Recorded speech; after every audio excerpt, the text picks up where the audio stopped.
Ben voilà, nous sommes sur la route du Crémant, dans le Châtillonnais. C'est une aventure quand même assez récente. Ouais. C'est vrai que la route du Crémant a été créée en 2009. Elle est longue de 120 km et relie 23 communes, 23 communes viticoles. Donc le Châtillonnais regorge de vignerons qui se battent, qui cherchent à se développer. Et donc on va aller tout de suite à Buis voir Cédric Cailletet qui développe donc son exploitation.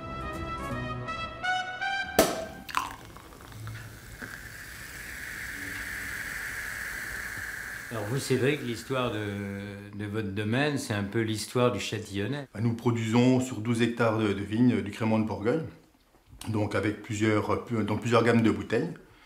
Et par la suite, vu les ventes de bouteilles, on va augmenter donc la surface de vigne.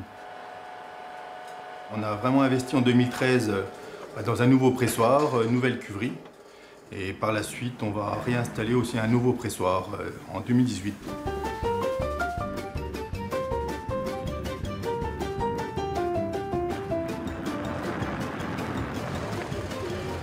C'est vrai que depuis une dizaine d'années, il y a un dynamisme qui s'est mis en place au pays châtillonnais avec le Crémant, avec d'une part en 2009 donc la création de la route du Crémant, en 2013 l'organisation pour la ville de Châtillon-sur-Seine de la célèbre Saint-Vincent tournante, et puis il y a un an et demi, on a le plaisir et la chance d'avoir obtenu le label Vignoble et Découverte, qui quelque part vient couronner le travail des acteurs locaux autour bien évidemment du Crémant, mais aussi du patrimoine local.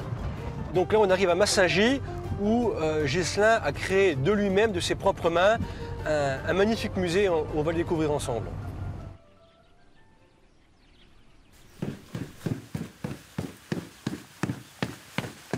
Bonjour, Bonjour. Ghislain. Ici, c'est 4 générations d'outils que vous avez conservés et que vous présentez.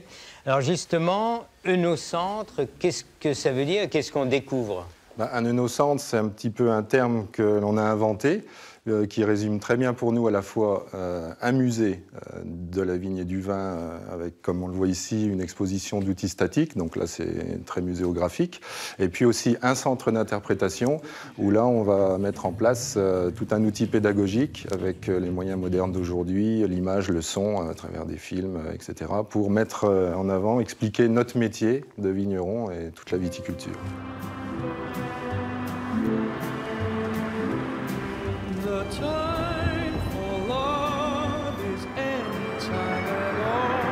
Vous ne pouvez pas venir en pays châtillonnais sans parler de gastronomie. Et on quitte tout de suite Massingy pour aller à Boulay-Templier, où Harold va vous concocter un magnifique petit plat à base de crémant. Vous allez voir, c'est un délice. On y va.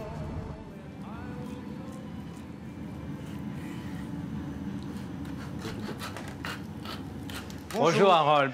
Alors, une recette justement à base de crémant. Vous avez réussi à mêler des ingrédients un peu inattendus. Oui, un peu inattendus, oui, parce que crémant, donc je l'ai associé cette année donc avec la réglisse et un filet mignon de porc. Comment vous la vivez, vous, cette La route du Crémant, pour nous, c'est un atout majeur.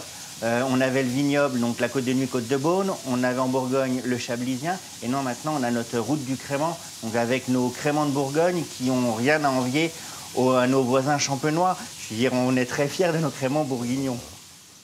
Voilà, notre périple dans le Châtillonnais s'achève. Pensez au crémant pour les fêtes.